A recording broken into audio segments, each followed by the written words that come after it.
Hello and welcome to Bud's RPG Review, where I give my thoughts on role-playing games, card games and board games. Today's review is God's Teeth for Delta Green the role-playing game by Octream Publishing, Part 6. This video is the second on the Red Thought chapter. Just as a warning, this video contains some quite gory and disturbing details, so be prepared or stop now. We begin with the cornucopia excavations. As of the present, corpses are still being found and removed from the grounds of Maryland Corrections Storage Unit 3. The scene has been examined by FBI Forensics, the County Police, State Police, the County Coroner, the State Forensics Officer and the Harvard Department of Anthropology, though only the Harvard group is in any way associated with the program. The Masticate agents have been cleared to take charge as representatives of the Department of Justice, being able to see whatever they want and can in a small part direct what is going on, though they are being watched. The remains that have been disinterred have been put aside for inspection by the experts and the agents, with everything being steered towards the Harvard team who are already starting to annoy the stressed out people on the scene. The scene itself is overwhelming, with grown men crying, technicians smoking and looking into the distance, and screaming matches shattering the silence. The weight of everything that's going on is clearly crushing the people doing it. The warehouse itself has been covered in an inflatable canvas with a decontamination trailer sewn into the front, with anybody wishing to go in having to put on level C hazmat gear and a face mask. There are yellow and white tents spread out over the property, and the grass is covered in tools, photographic equipment and evidence markers. There are technicians huddled around cordoned off graves that enter the tree line as they carefully extract the unfortunate souls buried within to be taken to processing centres. The whole place is lit with high-powered stadium lights, and it is crawling with local police, state troopers, and the whole place is cordoned off to prevent the media or onlookers from gawking at this unholy scene. Ground-penetrating radar and the sound of dogs emanates from the woods. We have a complications box called Nosy Neighbours. Velasquez and Costa will stubbornly accompany the agents around the investigation. If told to leave for the likes of autopsies, Costa will quietly tell the agents that he will remove the cooperation of the Cecil County Medical Examiner personnel if he is not accommodated, whereas Velasquez will reluctantly agree. Costa, with a human role, can be seen to be bluffing, and it can be flipped on him with a persuade or law roll, and can earn him continued access to the entire scene. If he is removed from the equation, evidence collection will slow down as he convinces the sheriff that he is being cut out to prepare for the feds dropping the whole mess on Cecil County. Toomey will watch the site, trying to identify the agents, though they may use alertness to spot her not screaming at the police but hyper-focusing on her phone, and can use Navigate to spot the drone trying to get license plates and the like. It's currently legal, there is not cloud recording, so knocking it out the sky can only be seen by the pilot and will have the side effect of making Toomey even more tenacious. We also have an op-int on the Zion Correctional Facility. The land where Cornucopia House formerly stood on was seized in 2008 when nobody came forward representing Elena Calamatiano, and as such, Maryland deeded it so that a prison could be built on the land. Building was delayed for years after the local people voiced concerns, saying that a prison nearby would lower the tone of the area considerably and as such damage property prices. The state worked on this and finally made a deal with Cecil County to bulldoze the remains of the farm and built a storage warehouse there. The prison itself houses 800 inmates at various security levels, and there are 10 buildings as well as some admin ones and the facility itself. There are multiple rows of security fencing around 500 yards of forest in all directions, with one road that leads in and one road that leads out, and that is always locked. The prison yields nothing for the investigators. So far, 56 bodies have been identified by the dogs where Cornucopia House once sat, and clearly no care was taken when burying them as they are packed into black plastic bags or thrown into holes, still fully closed and mostly skeletons, with indicators showing that this goes as far back as the 1960s. The dogs have been struggling somewhat, becoming mad and frustrated or going into a strange stupor. Old plumbing and tree roots has hindered radar, though that has been the most successful thing so far. Searching was done in rings from the storage unit and bodies kept on being uncovered right up to the tree line and the top of the hill, though going is slow due to the sheer amount that has been found. As soon as there is a hit, technicians move in and document the grave. Then the remains are taken away to one of the processing tents that are available where the work of identification and pathology can begin. The possibility of more bodies being buried under the concrete is likely, though the remains need to be removed before demolition crews can move in, and cattle skeletons are also hindering the search. It will take months to fully process and document the scene. We have a synchronicity section here called the bat. When one particular agent is alone and is just sitting on a rear bumper, a rabid bat will crawl along it toward them or into the car. Spasms rack it and it foams at the mouth, and the reason it's active in the daytime could raise questions. They will have a seizure and land in the lap of the agent. They can make a dodge roll to avoid it, with it having a convulsion so hard its back breaks. Should they fail a dodge, they are clawed or bitten for a single hit point of damage. The handler should ask for a con times 5 roll. Cruelly, the handler should shake their head no matter what the roll, and have the agent make a SAN roll for 0/1 due to helplessness. Should they send the bat for a rabies test, it comes back negative after D4 days, with the relief bringing a single SAN point back. Nobody else sees the bat attack, and any screams will be drowned out by heavy machinery. This event should repeat itself a number of times throughout the campaign, with it recommending that every session should have a bat incident with the relevant SAN loss. The bat always seems to be dying of rabies, and no matter the location, the bat will find them, and the agent should always know that there is a bat somewhere. Next, we move on to the specialists. The Harvard team are led by Monique Grace, who is a 61-year-old archaeology and anthropology professor who doesn't know the link the agents have with the site. As far as she's concerned, they are the only adults in the room who've come to help her out from the interferences of the FBI and state officers. She has secured high-tech state-of-the-art equipment from the university, as well as lab access which she uses as a carrot on a stick to the state collaborators. Pizzarelli will back her up if need be. More than 50% of her team are grad students, with only one faculty member collaborating on what could be deemed esoteric research for the programme. She is genuine Ivy League and dresses down forensic professionals when need be, whether that be genuine or to buy time, while trying to organise a group of students who really didn't expect to be there. She understands that her skills are there on borrowed time, with their presence causing infighting. She's actually glad to see the agents and show them around, assuming that they have a clue what's happening and able to take over before the trouble really starts. Any agent or specialist with 50% in forensics, criminology or surgery who passes a role can see that most of the skeletons were killed by abuse and neglect. Any nasty method you can think of is demonstrated here, with the bones telling the story of the sadism performed on these children. Next is a box out called Asset. Here it discusses the specialists and backup. It stresses that Delta Green usually expects agents to make do with what they have at hand to get the mission done. However, there is help here. The Harvard team are from Harvard Medical School in order to control the pace of the investigation and take over the excavations, and they answer to the agents. Only Dr. Grace and Dr. Campbell know about the program, though they think it's a secret task force that specialises in chemical and biological weapons, believing the extent of it to be the agents, Pizzarelli, and a couple of other agents from the FBI's National Guard who are not present. It details the team and their expertises here, including their awareness of the program. Should the agents get themselves in a desperate situation and need tactical support, medical help, or a specific kind of academic expertise, they can call Pizzarelli and need to make a luck roll. A failure means nobody is available. However, they can attempt again in D6+1 days, and a fumble flags it for some reason as a security risk, and nobody will ever be available. On a success, the right person will be available in D4+1 days, or the next day on a critical. They will have the required skills at between 60 to 70% and can stay for D6+1 days, though Pizzarelli will tell the agents that they are to expose them to as little of the supernatural as they can. Additionally, they can become a full-time member of the team. Okay, back to the cornucopia investigations. 11 of the bodies are preserved as if they've been embalmed, with no indication as to how, with some even being removed from wet pits, so they should have liquefied a long time ago. Seeing these tiny bodies in this state is a SAN check for 0/1 due to violence. This has happened due to the babushka's experiments of her trying to uncover the Skoptsy's secrets, and this has left them frozen in time. Any kind of close contact will not only cause a SAN hit for 0/1, but also trigger the scent ability. If the bodies are examined in any detail, the information is described as being not technically scientifically coherent, which troubles both forensic teams. Dr. Monique will use this confusion to further delay any examinations and pointing the technicians toward the more normal graves as being something that they can deal with. Any agent with 50% or more in forensics can work out that the earliest body is from the mid-1990s and they should now be bones. The way to find this out is to date the clothing fabric. Should an autopsy be performed and have 50% more in a science to do with microorganisms or microbiology, and they pass a check, they get an even bigger shock.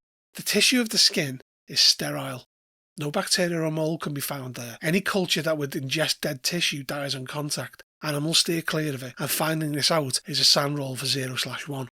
Should whoever performs the autopsy have medicine or surgery if 50% or more pass a roll, they can determine that the cause of death is strange.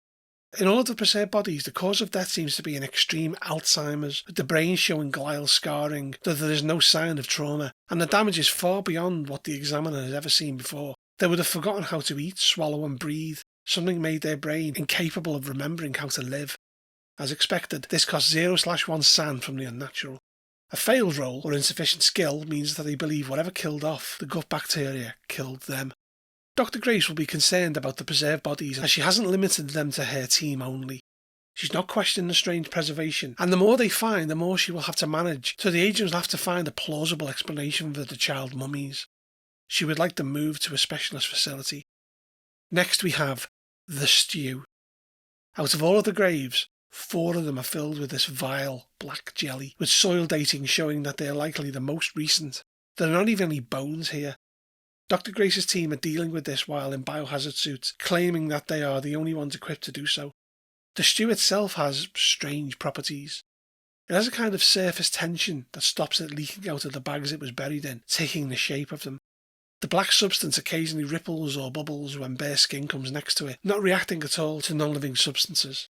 These are the 4 children who were involved in the estrus of the mother ritual, as well as the babushka herself if the agents buried her.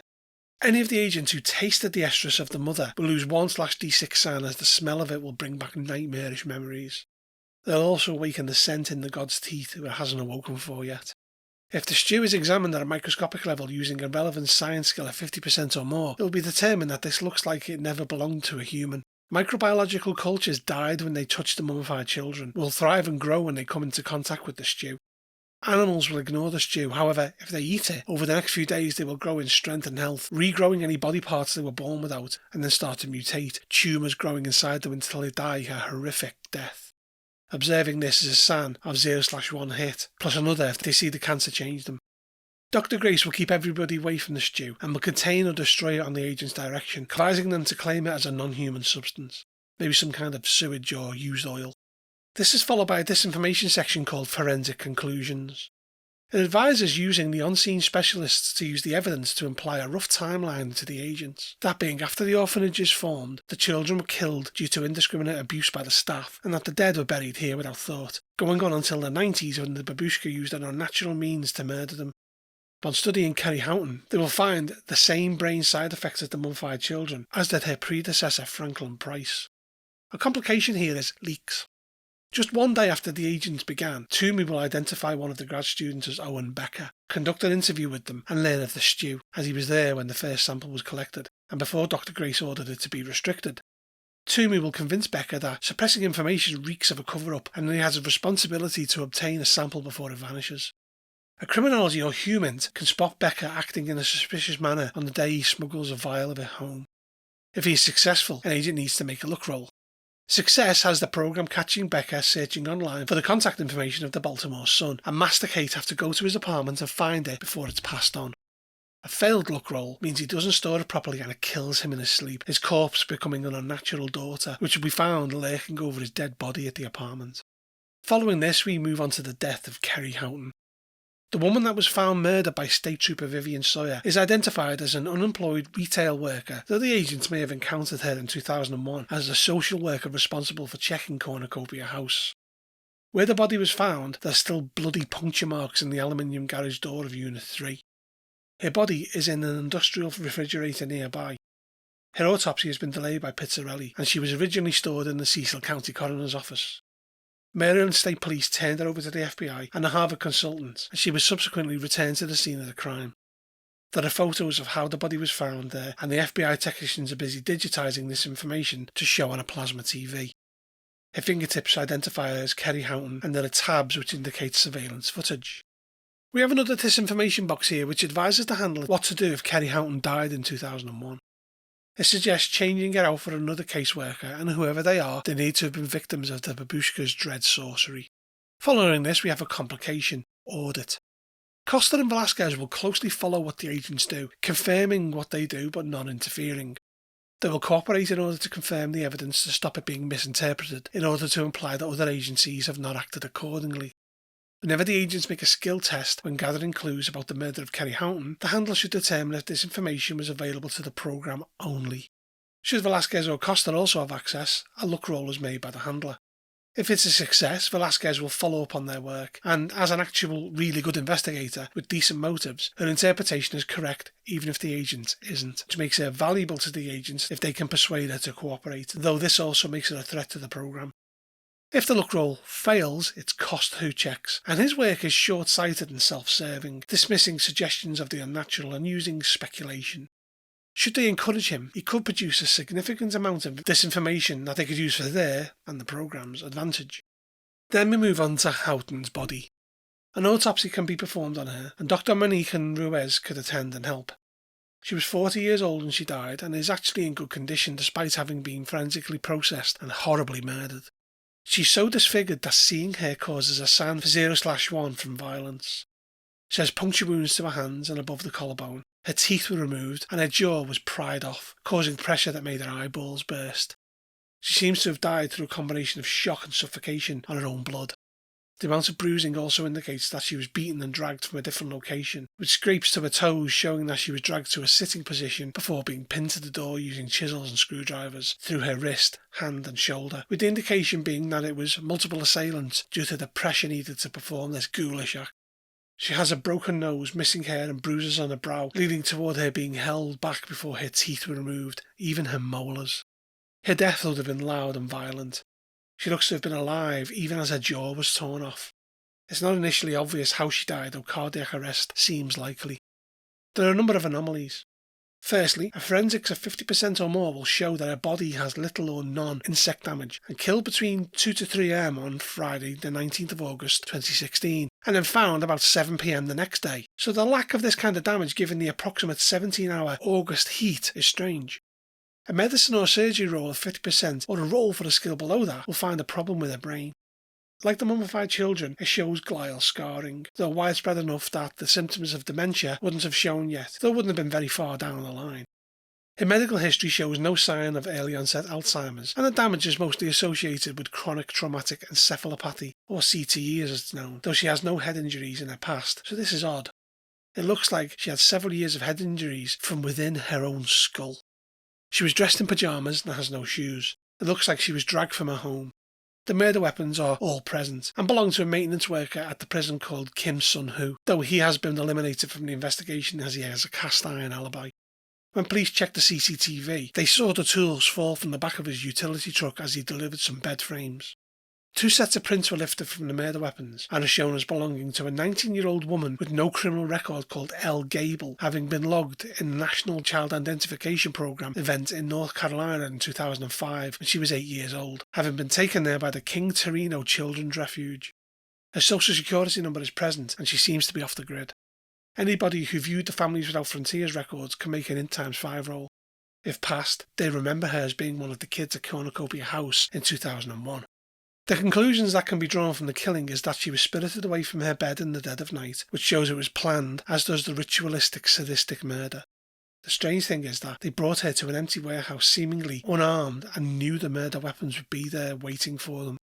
Next we move on to the CCTV footage of the murder. There is a single security camera at Storage Unit 3, which is above the entrance to the right of the garage door, and angled to catch any intruders. The system is an old VHS one and is motion activated, filming at 1 frame per second. Though the timestamps are incorrect, it can be easily worked out that it holds 3 weeks of footage. The tape has been digitised by the FBI techs and is searchable and shockingly gruesome. Even at the low VHS quality, it is a sandhit of 1/D6 from violence, and additionally, those who were chosen of Bast, the god's teeth, feel a strange thrill when watching it, like a predator making a kill. The emotion is strange and not what they're used to, and it costs 1 sound from the unnatural.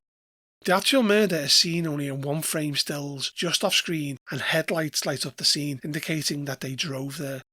A thin white man is seen dragging Houghton onto the scene, and then he drives a screwdriver through her wrist. A tattoo can be seen on his right forearm of an open, fanged mouth with darkness inside. Another assailant dressed in a mix of ragged skirts, an army jacket and boots then holds Houghton's legs down, and her face can be partially seen, showing a white woman with a lip ring and shoulder-length black hair. The third assailant is off screen, holding Houghton down, and his hands look like he is white or Hispanic. He has an angry scar on his left hand. The shocking act of removing her teeth takes around 30 minutes, though it's mostly blocked. It is the woman that does it while the others hold her down. None of it is hurried, and after a while they stand up to watch Houghton vomit blood, and then the woman leaves and comes back with a mattock. They continue their awful deeds on her for another 10 minutes, and then Houghton goes, thankfully limp. The figures leave. A few seconds later, the female comes back into frame, looking directly into the camera, smiling. Her teeth are stained and crooked, and she is young and has unkempt hair, wearing a beanie cap. She looks malnourished and peppered with sores. Her left side of her neck has a tattoo of a mountain lion symbol of a sports brand. All of the chosen of Bast feel like her stare is meant for them, almost challenging them, with those who failed the sand test for violence feeling an almost predator-to-predator kinship that runs deeper than words are capable of expressing. This costs 1 san. She raises her cupped hands, showing Kenny Houghton's teeth, 1, 2, 3 to agent, before disappearing off frame. It doesn't activate again until Trooper Vivian Sawyer finds the body.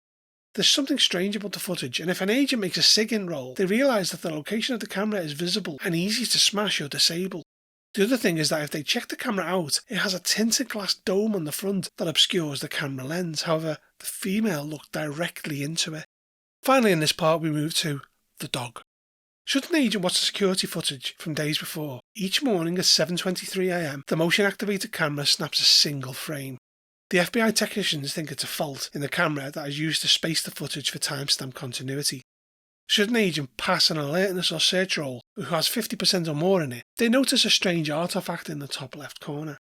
If it's compared with the other images, it looks to be the rear leg of a dog, and a stray dog was responsible for digging up the first buried remains, though there is not a chance that it was triggered by an animal setting it off. If the timestamps are to be believed, it means that it was the same animal on the same path at the same time every single day to the second. The dog was not found when backup arrived, presumed to have escaped into the countryside. Anybody who looks for signs of a dog can find a trail with a search or survival check that leads to a culvert pipe under the road. The culvert smells of rot and sickness, and if entered with a torch, it's clogged with animal bones of all types, torn apart and undisturbed. The dog lives in hidden misery here, costing a sand check for 0/1. An in×5 roll will determine that it's a male Rottweiler, fair white with advanced age and in a terrible state, having mange, pus-filled eyes, ticks, fleas and anything else you can think of. Its teeth are decayed and it smells terrible. It does not, however, trigger the scent ability. Should one of the teeth go in, it limps over, lies down and dies. If examined, it has a worn leather collar that bites into its neck that bears a name. Mr. Throb, the same canine that acted so placidly 15 years ago. A relevant science skill will determine that Rottweilers usually only live for 9 years, so it must be the oldest Rottweiler to date. Should the bones be examined with a forensic test, it can be determined that the animals came here of their own free will and were torn apart while alive, and it's entirely inexplicable as no rabies, parasites or anything else can be found. This costs 0/1 san from the unnatural. Okay, that concludes part 6 of God's Teeth. The next video in this series will be the third and final part of Red Thoughts.